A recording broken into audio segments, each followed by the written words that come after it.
నాగేశ్వర్ గారు సబ్జెక్ట్లోకి వెళ్ళే కంటే ముందు నన్ను చంపినా సరే ప్రశ్నించడం ఆపను అన్నారు. అంటే ప్రాణం కంటే ప్రశ్న మాట్లాడడం విలువైందండి. ప్రాణం మన వ్యక్తిగతమైంది, మాట్లాడేదేమో సమాజం కొరకు. సో మన వ్యక్తిగతమైన జీవితం పైన మనకు అధికారం ఉంటుంది, సమాజానికి అంకితమైన జీవిత భాగం పైన మనకు కూడా అధికారం ఉండదు. సో నాకు కూడా అధికారం ఉండదు. అందువల్ల మాట్లాడడం అనేది సమాజం కోసమైనప్పుడు, అదొక జీవిత లక్ష్యమైనప్పుడు, అది సమాజ గమనానికి చోదక శక్తిగా భావించినప్పుడు దాన్ని మించింది ఇంకేది ఉండదు. ప్రాణం కూడా దాన్ని మించింది ఉండదు. ఎందుకంటే right to free speech, right to question అనేది దేని కొరకు, ఏదో వ్యక్తిగత ప్రయోజనాల కొరకు కాదు. వాస్తవానికి ప్రశ్నించడం ఆపితే సుందర్, వ్యక్తిగత ప్రయోజనాలు చాలా హాయిగా ఉంటాయి. ఎన్నడో పార్లమెంట్లు ఉండేవారు 15 ఏళ్ల క్రితం. ప్రశ్నించడమే ఆపి ఉంటే హాయిగా భోగలాలస జీవితాన్ని గడపచ్చు. ప్రశ్నించడమే ఆపి ఉంటే పదవులకు ప్రలోభాలకు అంతే ఉండవు. కానీ ప్రశ్నించడమే జీవిత లక్ష్యంగా పెట్టుకున్నప్పుడు జీవితంలో అత్యంత చిన్న విషయం అయిపోతుంది ప్రాణం అనేది. అందువల్ల ఖచ్చితంగా ప్రశ్నించలేనప్పుడు జీవించి కూడా లాభం లేదు కదా. అందువల్ల రైట్ టు లైఫ్ అనేది, రైట్ టు స్పీక్, ఆ రైట్ టు ఎక్స్ప్రెస్తో ముడిపడి ఉన్న జీవితం అన్నది. అందువల్ల తప్పనిసరిగా మాట్లాడుతూనే ఉంటాం. సో రాస్తూ పోతాను శిలా ఇంకే వరకు అంటారు శిలారే. అందువల్ల మాట్లాడేది జనం కోసం, జనం గొంతుకై, జన సమాజంలో వాయిస్లెస్గా ఉండాలనుకున్నప్పుడు మాట్లాడడం అనేది కాలక్షేపం కాదు.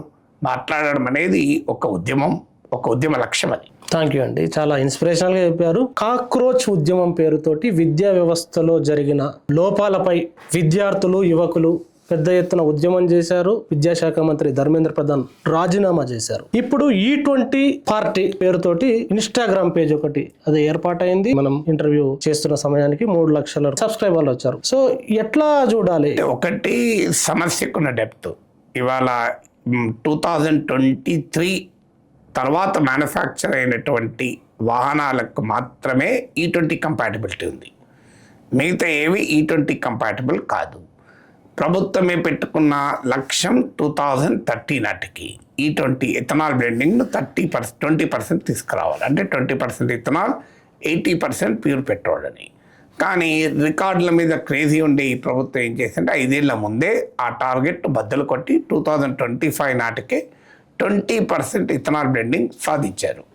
కానీ దానికి తగ్గట్టుగా మన ఆటోమొబైల్ సెక్టర్ని ప్రిపేర్ చేశామని ప్రభుత్వం చెప్తోంది. చేయలేదని మా అనుభవం చెప్తోందని వాహనదారులు అంటున్నారు.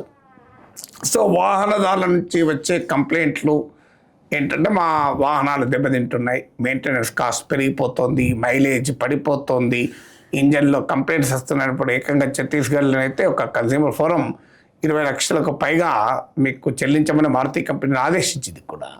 సో అందువల్ల వాహనదారుల అనుభవం ఒక రకంగా ఉంది, ప్రభుత్వం చెబుతున్నటువంటి వాదన ఇంకో రకంగా ఉంది. ఇప్పుడు మీకు నీట్ ఎగ్జామ్ మిడిల్ క్లాస్ లైఫ్కి సంబంధించింది, ఇది కాస్ట్ ఆఫ్ లివింగ్కి సంబంధించింది మిడిల్ క్లాస్కు. ఇవాళ ట్రాన్స్పోర్ట్ అనేది మిడిల్ క్లాస్ ఎకానమీలో కీలకమైనది, వాళ్ళ పర్సనల్ ట్రాన్స్పోర్ట్ అనేది.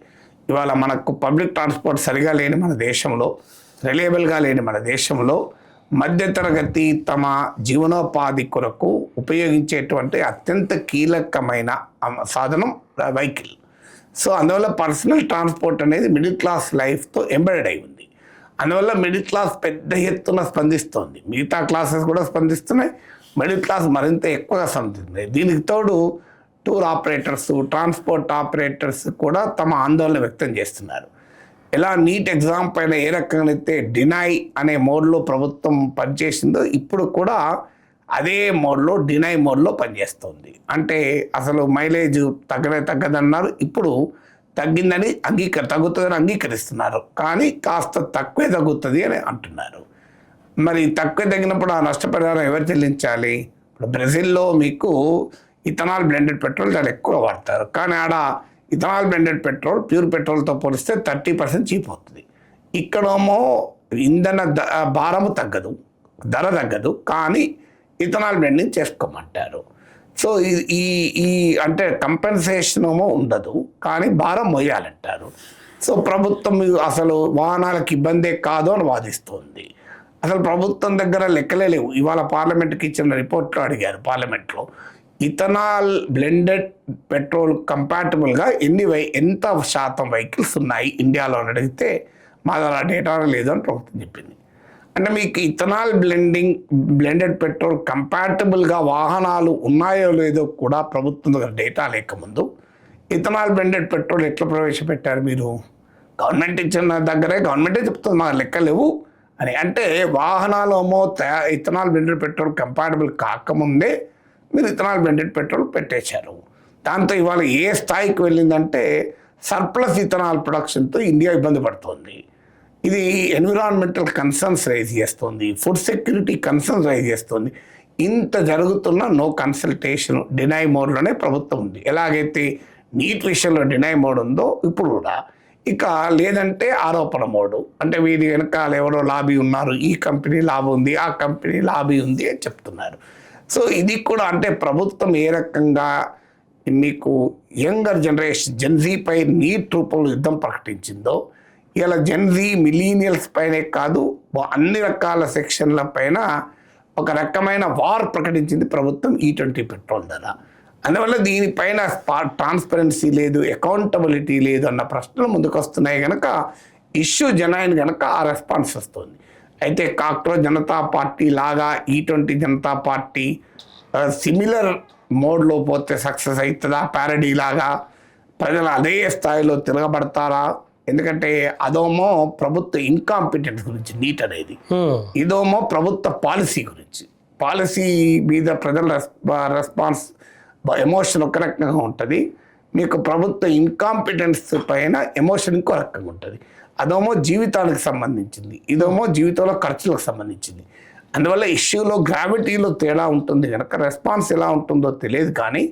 కానీ ఇది డెఫినెట్గా ఈరోజు మోడీ ప్రభుత్వాన్ని తీవ్రంగా వేధించేటువంటి సమస్య ఇది. ఇప్పుడు 53 సి ఓటర్ సర్వే ప్రకారం more than 50% of NDA voters, 80% of opposition voters, మీకు అపోజిషన్ పార్టీలో ఓటేస్తామన్న వాళ్ళు 80%, ఎన్డీఏకి ఓటేస్తామన్న వాళ్ళలో 50%కు పైగా ఇథనాల్ బ్లెండెడ్ పెట్రోల్ మాకు అద్దంటున్నారు.